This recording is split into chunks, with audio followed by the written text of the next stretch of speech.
Now on WECT News at 11. Millions are in the dark tonight after Sandy slams into New Jersey and New York. This is a live look from Times Square. New Yorkers say it's like something they've never seen before. WECT News at 11 starts right now. In high definition, where news comes first. This is WECT News at 11. Good evening, everyone, and thanks for joining us. I'm Frances Weller. And I'm John Evans. Sandy made landfall near Atlantic City, New Jersey just a few hours ago, hitting as a hurricane about 8 o'clock tonight. You can see the damage done along the northeast. Rough seas splashing over piers. A crane collapses in New York City, and the front of an apartment building falls off in New York. Right now, more than 2 million people are without power up and down the East Coast.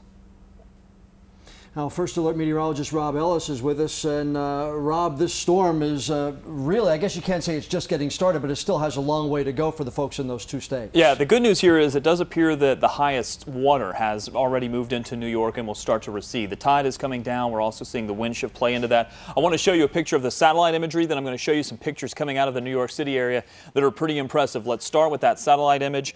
You do have lots of rain and even some snow that's falling in the mid-Atlantic, but it's the New York area, the New York City area that we've been watching over the past several hours as the water had been piled up into the Hudson Bay like we had expected. Now, I'm going to show you several pictures. The first one here is out of the World Trade Center site where some of the water has rushed into the World Trade Center site. That's seawater, by the way. So they're going to have some flooding problems there. Also some power outages. Most of lower Manhattan is dark with the exception of a couple of buildings there that you see lit up. I'm going to go back to that satellite image as I load a couple of other images because some of the images coming in on Twitter are also very interesting. Let me switch back to that. This one coming in showing an underground parking deck that has been flooded, and you see cars floating now. Folks looking over the edge there of that parking garage, as well as some subway tunnels, the PATH train here, some video capturing some of the water rushing into that from an elevator shaft into that tunnel. And there you see the New York City skyline dark with the exception of the Empire State Building, which is a little further up of Manhattan. We're going to talk about how that will impact the rest of the day tomorrow and into our forecast as we head into Halloween. I'll have the numbers for you coming up. All right, thanks so much, Rob. After roaring past the Outer Banks, Sandy pushed into the northeast with 85-mile-per-hour winds. It's the beginning of what could be a long 24 hours for people in New Jersey, New York, and several other states in the northeast.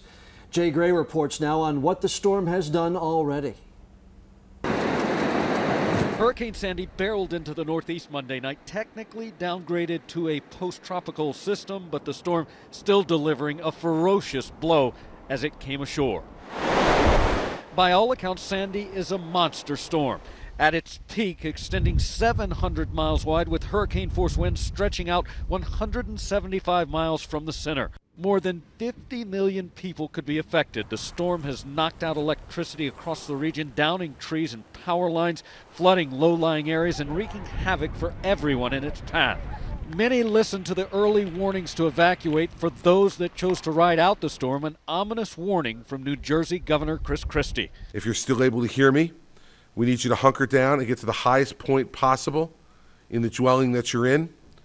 We will not be able to come and help you until daylight tomorrow. The storm made landfall in southern New Jersey near Atlantic City, washing away a portion of the city's famed boardwalk. In New York, Sandy's winds took down a construction crane that is now dangling over lower Manhattan. While nearby at Battery Park, record water levels top the seawall. Low-lying areas of the city are now underwater. In some places, only the roofs of cars can be seen.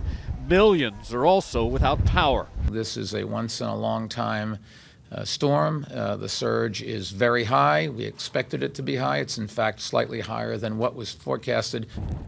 Now as the storm pushes inland, residents can only watch and wait for daybreak to see exactly what Sandy has left behind. Jay Gray, NBC News, Cape May, New Jersey. Boy, some of those pictures are just breathtaking to see what they're going through up there. Well, and it's so unusual for New York, so unusual for New Jersey as well. Yeah, it seems like almost everyone here knows someone being affected tonight by Hurricane Sandy. Tonight, all of us hoping friends, family members, and loved ones are safe, especially up north. WECT's Craig Reck joins us now with reaction from New York. Craig? Fran and John, I have Uriah Ferruccio on the phone right now. He's from North Carolina, but he lives in New York City, near the Soho area.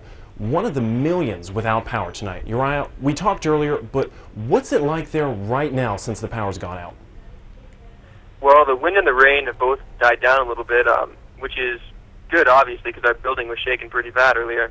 But it looks like it's also given some people a chance to come out and make trouble. I just saw some people try to jack a car, actually, right in front of our place. But some people with flashlights chased them off, and then there was a policeman who showed up within a few minutes, and there were police everywhere. So you still feel pretty safe.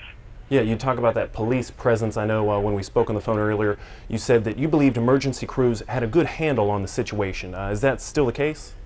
Yeah, I think in terms of safety, you can't go 15 or 20 seconds without seeing a policeman or other emergency vehicle drive by, usually more often than that. So in terms of safety, it's great. I think they're doing everything they can, but they can't make the floods go away. All right, and we're looking at video right now of the water in Battery Park.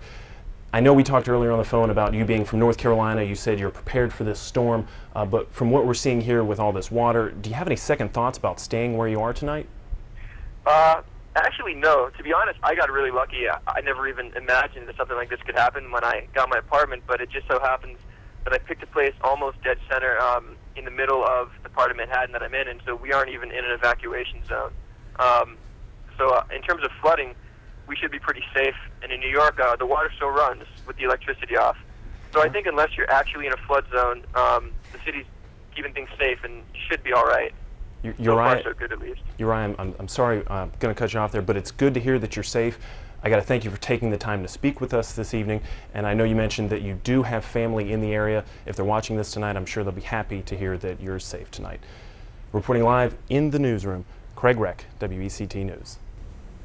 Craig, thanks. Although several dozen deaths are blamed on Hurricane Sandy, many people are talking about a world-famous ship that's now lost at sea, and the captain lost as well. As Michelle Lee reports, that boat had ties here to Wilmington. Michelle? That's right, guys. The HMS Bounty was a tall ship famously used in big movies like Pirates of the Caribbean and Mutiny on the Bounty. But tonight, Sandy shipwrecked her and wreaked havoc for all of those on board.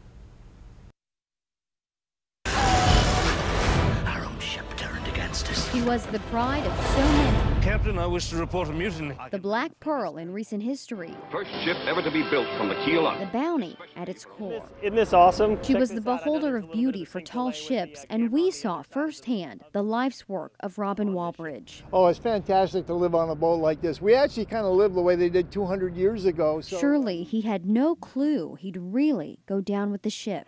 Yeah, this one's swinging really bad. Yeah, storm in sight. To avoid the storm, the crew went out into it, hoping to steer around the weather as they headed south from Connecticut to Florida. Hold, easy back. But it didn't take Sandy long to overtake the Bounty. Next thing you know, the Coast Guard was searching for 16 orange dots in a sea of endless blue. The North Carolina Coast Guard operations took part in the rescue both from Elizabeth City and Wilmington. At first, they only got 14. There are 2 crew members still missing. I think I threw my shoulder out too.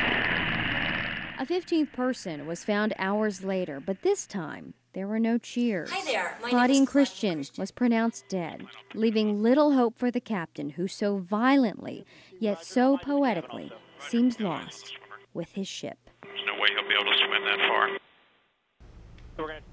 You know, it may be hard for people to understand why that ship was out, but on the ship's Facebook page, someone wrote, "It's safer to be in the sea than at port." The boat was scheduled for a tour stop on November 10th and 11th in Florida. Many of the core people on this ship were also volunteers. Live in the studio, Michelle Lee, WECT News. Sad story, Michelle. Thanks. Stay with WECT for continuing coverage of Storm Sandy. We'll give you a live look right now at Times Square in New York City. You can see the storm still impacting the city. We'll keep you updated every step of the way. Rob will have his forecast just minutes away. And coming up, hurricane season will end next month, but tornadoes can and have occurred in every month. A special report tonight on tornado targets. Are you in an area prone to be hit by a twister? Watch our report.